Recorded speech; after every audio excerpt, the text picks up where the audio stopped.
Hi friends, आज आपण workshop कॅल्क्युलेशनचे question बघणार आहोत। ही सिरीज तुम्ही पूर्ण बघून घ्यावी। यामध्ये इम्पॉर्टंट क्वेश्चन दिलेले आहेत जे की तुम्हाला CBT साठी महत्त्वाचे आहेत।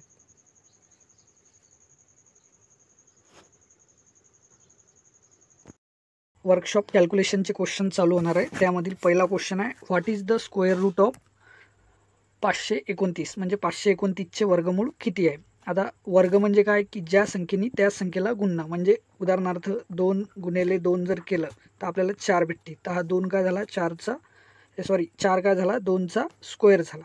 तशाच प्रकारे जर तुम्हाला 4 दिला तर हा 4 कशाचं वर्गमूळ आहे, 2 चं वर्गमूळ आहे। तर दिलेल्या जे काही आपल्याला उदाहरणामध्ये की 529 हे कशाचं वर्गमूळ आहे, तर हे माहिती असण्यासाठी आपल्याला आधी वर्गमूळ माहिती पाहिजे सर्व। तर दिलेल्या पर्यायामध्ये पहिला आहे 43, दुसरा आहे 33, तिसरा आहे 23 आणि चौथा आहे 13। आता यापैकी आपलं जे उत्तर आहे ते 23 आहे। 23 गुणिले 23 जर केलं तर तुम्हाला काय भेटणार 529 भेटणार। पण हे कधी तुम्हाला समजणार, जर तुम्ही इम्पॉर्टंट जे काही 1 ते 30 पर्यंतचे वर्ग आहे हे तुम्हाला माहिती पाहिजे, किंवा जे इम्पॉर्टंट जसं 10चा 100, 20चा 400, नंतर 25चा 625। आता जर 625 आहे तो 25च्या जवळपास आहे, म्हणजे या 529च्या जवळपास आहे। मग त्याच्यावरून आपण अंदाज करू शकतो किंवा 23 गुणिले जर 23 केलं तर याचा किती येतो 529, किंवा 24 गुणिले जर 24 केलं तर याचा काय येणार, त्याच्यावरून आपण कम्पेअर करणार। 24चा जो काही स्क्वेअर आहे आपला तो किती येणार आहे 576। तर हा काय 529च्या जवळ आहे। त्याच्यावरून आपण काढू शकतो की आपलं जे उत्तर आहे ते काय असणार आहे 23। ठीक आहे। तर अशा प्रकारे तुम्ही ज्या काही व्हॅल्यू येतील, उदाहरणार्थ 400 आलं तर तुम्हाला समजणार की पर्याय दिलेल्यापैकी त्याच्या जवळपास व्हॅल्यू कोणती आहे। जर आता याच्यामध्ये समजा उदाहरणार्थ आपण घेऊ 441। आता हा कशाचा आहे तर 21चा आहे। तर यावरून तुम्हाला ठीक आहे। पुढचा प्रश्न आहे आपला, what is the value of tan 45 if sin 45 is 1/√2। आता आपल्याला या प्रश्नामध्ये काय दिलेलं आहे की जर sin 45 म्हणजे sin 45 डिग्रीची व्हॅल्यू 1/√2 असेल तर tan 45 चे मूल्य किती आहे। आता हे माहिती असण्यासाठी तुम्हाला हा ट्रिग्नोमेट्री म्हणजे त्रिकोणमितीचा टेबल माहिती पाहिजे। तर यामध्ये जे व्हॅल्यू आहे किंवा sin 0 म्हणजे 0 असतं, sin 30 डिग्रीला 1/2 असतं, sin 45ला 1/√2 असतं, sin 60ला √3/2 असतं आणि sin 90 डिग्रीला 1 असतं। आता या टेबलमध्ये जर तुम्हाला लक्षात ठेवायचं असला तर तुम्ही साईनचा लक्षात ठेवला की त्याच्या उलटा कॉसचा असतो। म्हणजे आता sin 90 1 आहे तर cos 0 1 असणार, cos 30 किती असणार √3/2 असणार, cos 45 1/√2 असणार, नंतर cos 60 काय असणार 1/2 असणार आणि cos 90 काय असणार 0 असणार। आता सर्वांना माहीतच असणार की sin थीटा भागेला cos थीटा जर केलं तर आपल्याला काय भेटतं sin थीटा भागेला cos थीटा, तर आपल्याला काय भेटते tan थीटा भेटत असतं। तर याच्यावरून जर आपण tan 45 काढायचा म्हटला तर आपण काय करू, याला sin 45 भागेला cos 45, तर याच्या जर व्हॅल्यू पुट केल्या आपण तर आपल्याला काय भेटणार 1/√2 भागेला cos 45 किती आहे तर 1/√2। तर आपले उत्तर काय असणार 1 असणार, म्हणजे 1 हे आपलं काय असणार उत्तर असणार। तर या प्रश्नाचं उत्तर काय आपलं 1। अशा प्रकारे तुम्ही ही व्हॅल्यू टाकून आन्सर काढू शकता।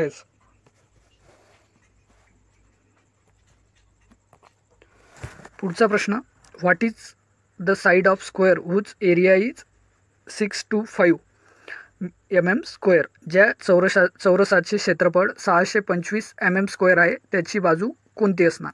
पर्याय आहेत 15 mm, 25 mm, 30 mm, 20 mm।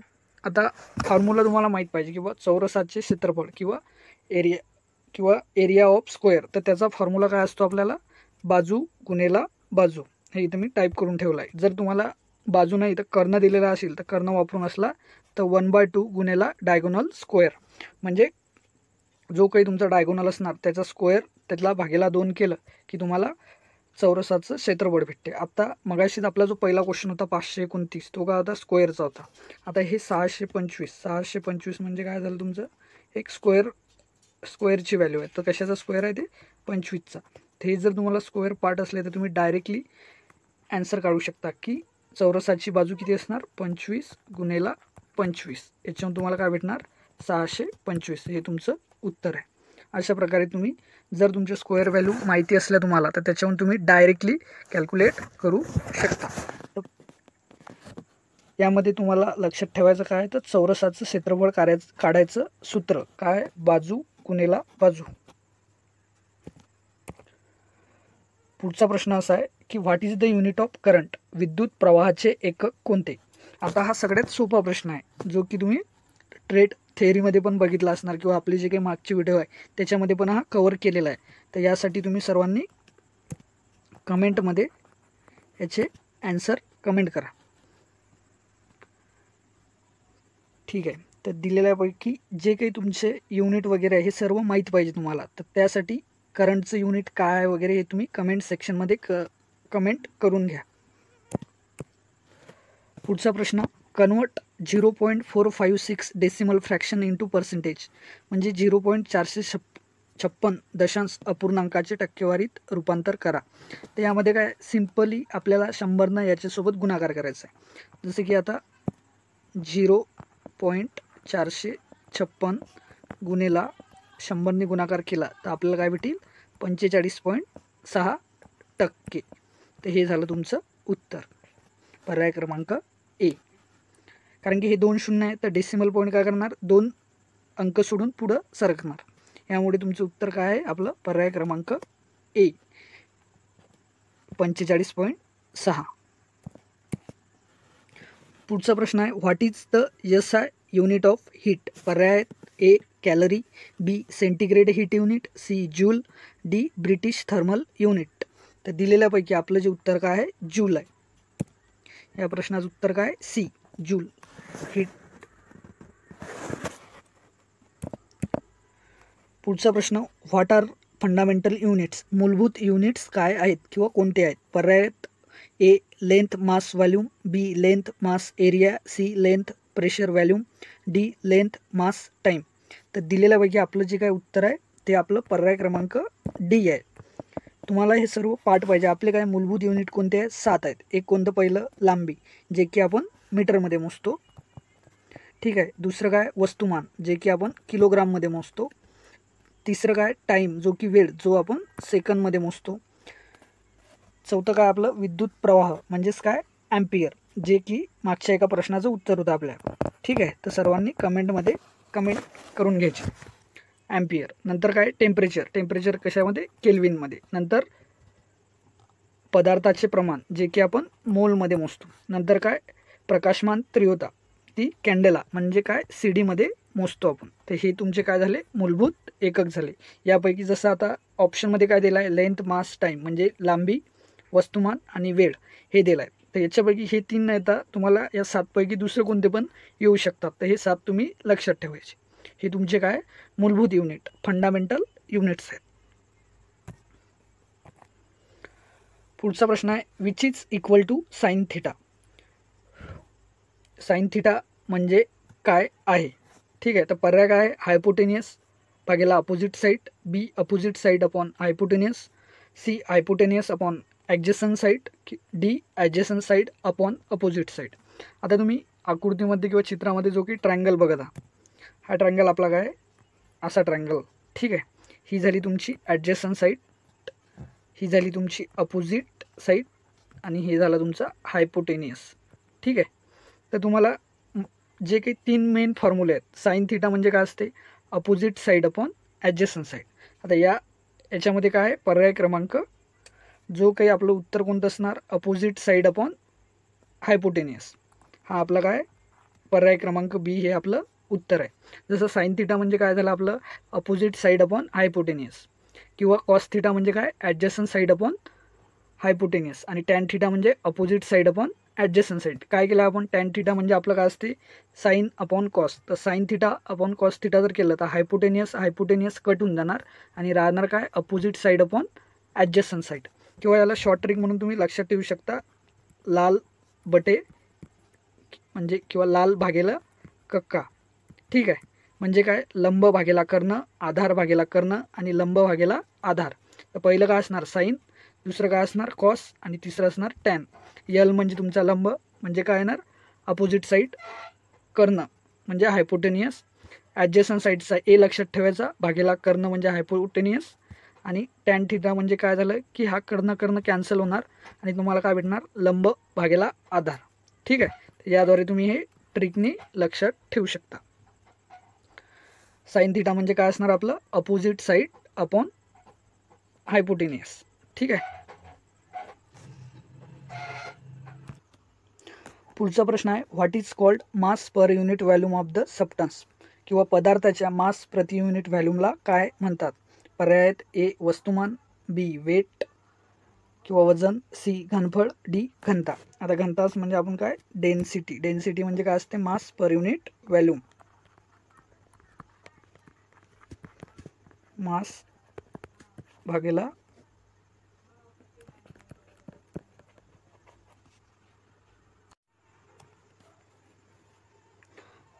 या प्रश्नाचं उत्तर आहे आपलं पर्याय क्रमांक डी घनता, डेन्सिटी. डेन्सिटी म्हणजे काय असते मास पर युनिट व्हॉल्यूम. पुढचा प्रश्न आहे what is the square of 0.01, 0.01चा वर्ग काय आहे. आता आपण मागच्या एका क्वेश्चनमध्ये बघितलं आहे की वर्ग कसा काढतो वगैरे काय, तर वर्ग म्हणजे काय ज्या संख्येने त्या संख्येला गुणणं. आता यामध्ये काय करतोय आपण 0.01ने गुणतोय स्वतःलाच, म्हणजे 0.01 गुणेला 0.01. आता हा गुणाकार आपल्याला भारी जाणार आहे म्हणजे जमत नसणार, तर याच्यामध्ये आपण काय करणार आधी कन्वर्ट करा. आता पॉईंट नंतर 2 शून्य म्हणजे काय 1 भागेला आपण काय करणार 100 करणार, याला याच्यामध्ये कन्वर्ट केलं, डबल याला आपण सेम टू सेम कन्वर्ट केलं. आता याचा गुणाकार आपल्याला सोपी जाणार, काय असणार याचा गुणाकार 1 भागेला 2 शून्य आणि 2 शून्य म्हणजे टोटल किती झाले आपले 4 शून्य, तर आपलं काय येणार 10,000 येणार. तर या प्रश्नाचं उत्तर काय राहणार आपलं, जी काही संख्या येणार ती आपण काय करणार 0 पॉईंट, आता आपल्याला काय डॉट नंतर किंवा पॉईंट नंतर आपले किती आहे 4 संख्या असायला पाहिजे. तर दिलेल्या ऑप्शनपैकी आपलं तसं उत्तर काय पर्याय क्रमांक ए आहे. तर ते कसं आलं ते त्याच्या ह्या स्टेप आहेत. तर आपण काय करणार डॉट नंतर 0 पॉईंट म्हणजे 0 आणि 1 हे तुमचं काय असणार आहे उत्तर असणार आहे. आता हे डॉट नंतर 4 काय घेतलं 4 शून्य आहे आपल्या इथं. ठीक आहे, इथं डॉट नंतर काय 2 शून्य आहे. ठीक आहे, कारण काय तर भागाकारात त्याला 2 शून्य भागेला आहेत. ठीक आहे, तर म्हणून आपलं जे काय उत्तर असणार ते पर्याय क्रमांक ए 0.0001 हे तुमचं या प्रश्नाचं उत्तर आहे. पुढचा प्रश्न असा आहे की what are the 2 classification of system of units, युनिट्सच्या प्रणालीचे 2 वर्गीकरण काय आहेत. पर्याय आहेत A British and metric, B आहे गुरुत्वाकर्षण आणि गैर गुरुत्वाकर्षण, सी मूलभूत आणि व्युत्पन्न, डी मेट्रिक आणि आंतरराष्ट्रीय. आता आपण मगाशी मूलभूत एककं पाहिले. आता युनिटचे 2 जे काही क्लासिफिकेशन आहे ते महत्त्वाचे कोणते आहे तुमचे, एक आहे फंडामेंटल, ठीक आहे, एक आहे फंडामेंटल, दुसरं एक आहे डेरिवेट. ठीक आहे, डेरिवेट. आता या फंडामेंटल वापरून आपण डेरिवेट युनिट करतो पहिलं, तर या प्रश्नाचं उत्तर काय आपलं पर्याय क्रमांक सी, हे सर्वांनी लक्षात ठेवा. आता फंडामेंटल आपले जे काही 7 युनिट आहे ते वापरून आपण काय करणार डेरिवेट युनिट. आता मूलभूत एकक जे काही फंडामेंटल होते आपलं मीटर, किलोग्राम, वेळ जी काही सेकंडमध्ये आहे, ठीक आहे, ते वापरून आपण जे काही उत्पन्न म्हणजे डेरिवेट युनिट आहेत कोणतं झालं आपलं उदाहरणार्थ वेग, स्पीड. स्पीड कशामध्ये मोजतो आपण, गाडीची स्पीड तुम्हाला माहीत आहे, किंवा मीटर पर सेकंद किंवा किलोमीटर पर हवर असते. आता याच्यामध्ये आपण 2 काय केलं, पहिलं मीटर हे एक मूलभूत एकक आहे, सेकंद हे दुसरं आहे. तर या दोघांचा वापर करून आपण काय केलं आहे एक आपलं डेरिवेट युनिट बनवलं आहे. ठीक आहे, तर हे तुमचे 2 प्रकार झाले किंवा 2 वर्गीकरण आहेत. कोणतं, एक म्हणजे मूलभूत आणि दुसरं म्हणजे व्युत्पन्न. ठीक आहे, फंडामेंटल आणि डेरिवेट. तर या प्रश्नाचं उत्तर काय पर्याय क्रमांक सी. यासाठी तुम्हाला जी काही मूलभूत एकक आहे ती लक्षात ठेवणे गरजेचे आहे. पुढचा प्रश्न असा आहे what denote letter M in MKS system. MKS सिस्टीममध्ये एम म्हणजे काय. सिंपल आपल्याला काय विचारलं आहे की MKS मधला एमचा फुल फॉर्म काय आहे. ठीक आहे, पर्याय काय मैल, बी मीटर, सी मिलीमीटर आणि डी मायक्रॉन. आता आपल्या जे काही युनिट सिस्टीमची जी काही प्रणाली आहेत वेगवेगळे आहेत. ते काय CGS सिस्टीम आहे, MKS सिस्टीम आहे आणि FPS सिस्टीम आहे.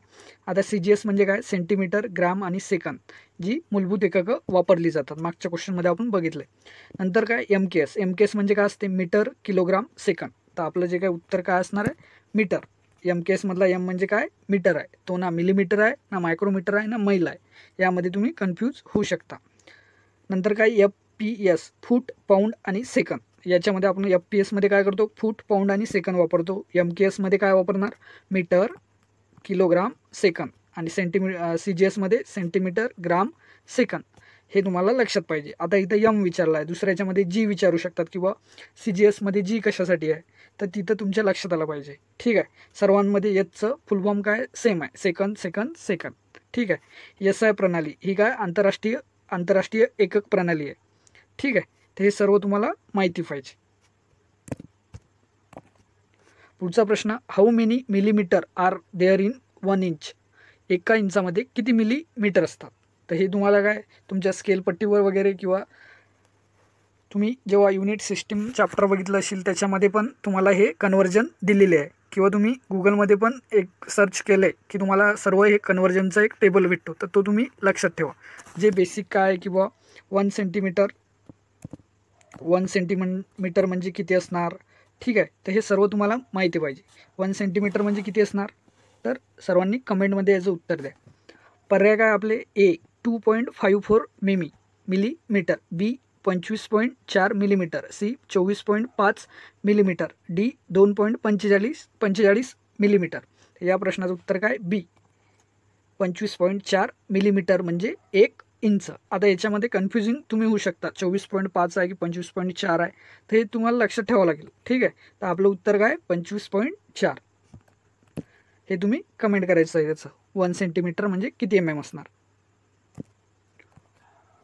पुढचा प्रश्न, which one is non metal. Non metal कोणता आहे. खाली दिलेले जे काही पर्याय आहेत त्याच्यापैकी नॉन मेटल कोणता आहे. पहिला जो काही पारा आहे, जो पहिला पर्याय आहे पारा, B ग्रॅफाईट, C पितळ आणि D आहे लोह म्हणजे आयरन. तर दिलेल्यापैकी आपलं जे काय उत्तर आहे ते काय आहे ग्रॅफाईट. ग्रॅफाईट हा आपला काय नॉन मेटल आहे. बाकी सर्व जे काय आपले तुमचे मेटल आहेत. पुढचा प्रश्न, which metal contain iron as a major content. कोणत्या धातूमध्ये एक प्रमुख सामग्री म्हणून लोह आहे.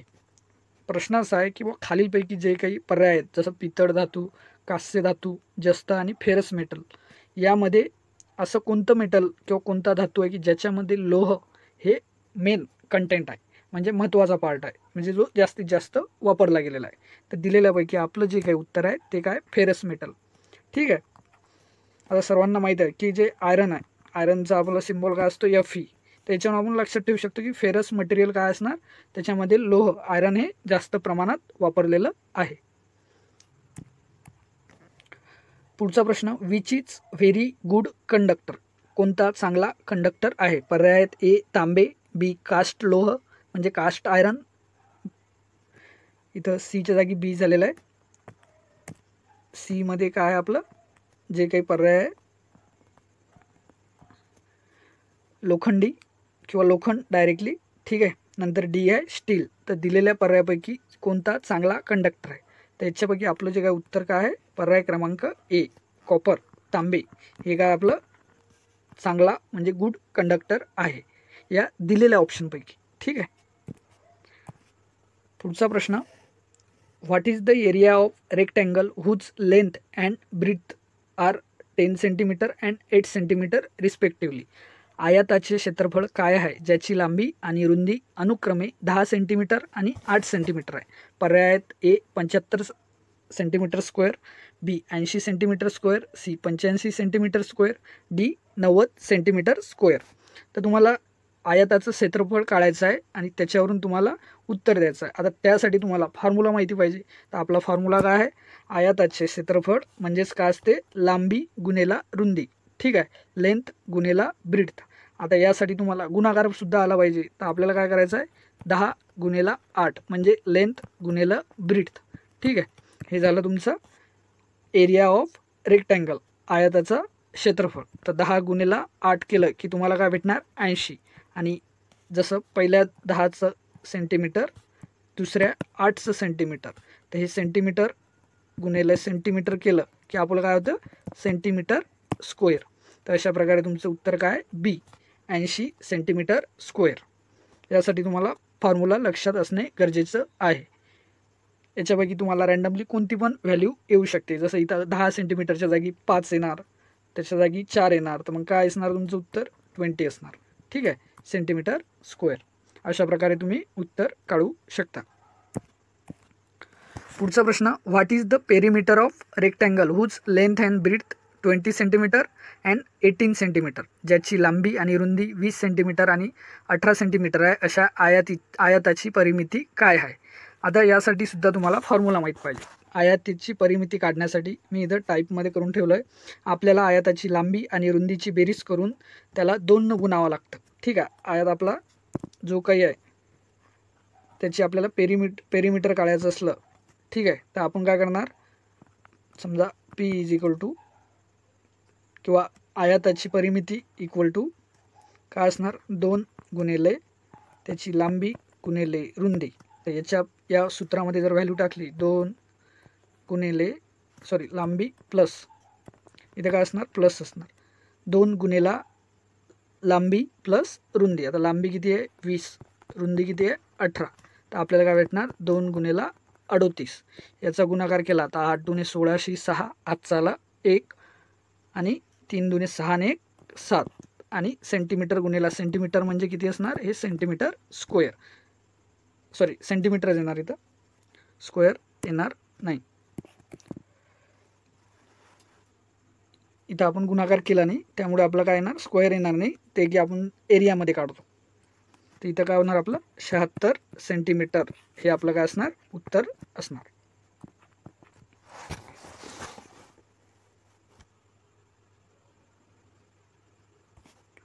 पुढचा प्रश्न, what is term as a quantity of matter content in a body.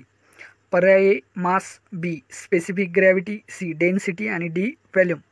शरीरात असलेल्या पदार्थाचे प्रमाण काय म्हटले जाते. शरीरात म्हणजे एखाद्या बॉडीमध्ये असलेली, समजा एखादा काही ठोकळा वगैरे आहे त्याच्यात पदार्थाचे प्रमाण काय आहे, तर त्याला आपण काय म्हणतो, त्याला आपण काय म्हणतो मास म्हणतो. म्हणजे मराठीमध्ये काय असणार याचं उत्तर आपलं वस्तुमान. ठीक आहे, एखाद्या जे काही मटेरियल आहे किंवा बॉडी आहे त्याच्यामध्ये जे काही आपलं पदार्थाचं प्रमाण आहे त्याला आपण काय म्हणतो वस्तुमान म्हणतो. पुढचा प्रश्न, विच इज मिनरल इन्सुलेटर. म्हणजे खालीलपैकी जे काही कोणतं असं खनिज आहे ते इन्सुलेटर आहे. ठीक आहे, पर्याय ए ग्लास, बी क्वार्ट्ज आणि सी मायका, डी पोर्सिलिन. तर दिलेलं याच्यापैकी आपलं जे काही उत्तर आहे ते काय मायका, सी मायका. आता मायका हे असं म्हणजे त्याची चांगल्या प्रकारची इन्सुलेटिंग प्रॉपर्टी आहे आणि ते आपलं एक चांगलं खनिज इन्सुलेटर आहे, मिनरल इन्सुलेटर आहे. मिनरल इन्सुलेटर कोणतं आहे आपलं तर मायका आहे. थँक्यू.